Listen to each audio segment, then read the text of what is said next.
One broken jaw. Here.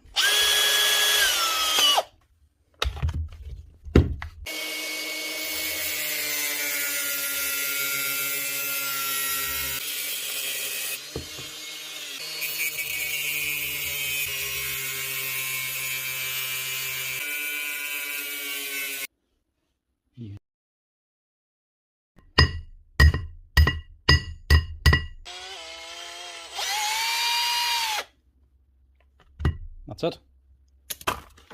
Just a normal steel chuck.